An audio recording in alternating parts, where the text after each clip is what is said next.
8 సంవత్సరాలు తెలుగు వాళ్ళందరూ కలిసికట్టుగా హైదరాబాద్ని అభివృద్ధి చేశారు అధ్యక్ష. నేను కూడా పుట్టి పెరిగింది హైదరాబాద్లో అధ్యక్ష. హైదరాబాద్లో ఉన్న ప్రతి గల్లీ నాకు తెలుసు అధ్యక్ష. ఎందుకు చెప్తున్నానంటే ఒక ఎమోషనల్ అటాచ్మెంట్ అనేది మనందరికీ ఏర్పడుతుంది అధ్యక్ష. అధ్యక్ష ఇంకో పక్కన ఐటీ కానివ్వండి, ఫార్మా కానివ్వండి, ఫైనాన్షియల్ సర్వీసెస్ కంపెనీలు కానివ్వండి, పెద్ద ఎత్తున ఆనాడు చంద్రబాబు నాయుడు గారు పెట్టుబడులు తీసుకొచ్చి అద్భుతంగా హైదరాబాద్ని అభివృద్ధి చేస్తాం. మన కల్లారా చూసాం అధ్యక్ష. అధ్యక్ష నాకు ఇప్పుడు కూడా బాగా గుర్తు, గౌరవ ముఖ్యమంత్రి గారు మొదటిసారి ప్రమాణ స్వీకారం చేసినప్పుడు నేను 8వ తరగతి అధ్యక్ష. ఆనాడు విజన్ 2020 అంటే చాలామంది ఎగతాళి చేశారు అధ్యక్ష. కానీ ఈరోజు తిరిగి వెనక్కి చూస్తే విజన్ 2020 మనం సాధించుకున్నాం.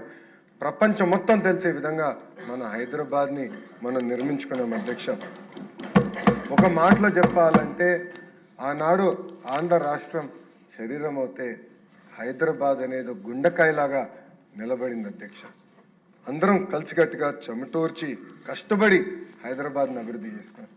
ఇప్పుడే మనోహర్ గారు చెప్పినట్లు ఆనాడు మెజారిటీ సభ్యులు కానివ్వండి, ప్రజలు విభజించదు అని కోరారు.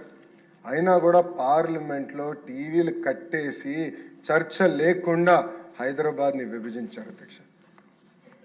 ఇప్పుడు కూడా ఆ బాధ మనందరిలో ఉంది అధ్యక్ష. ఏం తప్పు చేశాం, ఒక్క క్షణంలో మమ్మల్ని విభజించారు, ఒక్క సరిగ్గా కూడా మాట్లాడలేదే, మన అవసరాలు కూడా తెలుసుకోలేదన్న బాధ ఈ రోజు కూడా మనందరిలో ఉంది అధ్యక్ష.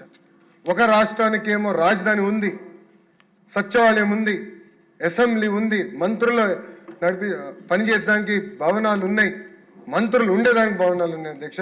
ఇంకొక రాష్ట్రానికి కనీసం రాజధాని ఎక్కడ ఉండాలో కూడా ఆనాడు చెప్పలేదు అధ్యక్ష. ఈ రోజు కూడా బిల్ వల్ల మనందరూ ఇబ్బంది పడుతున్నాం. షెడ్యూల్ 9, షెడ్యూల్ 10లో ఉన్న సంస్థలు కూడా ఇంకా విభజించలేని పరిస్థితిలో మనందరం ఉన్నాం అధ్యక్ష.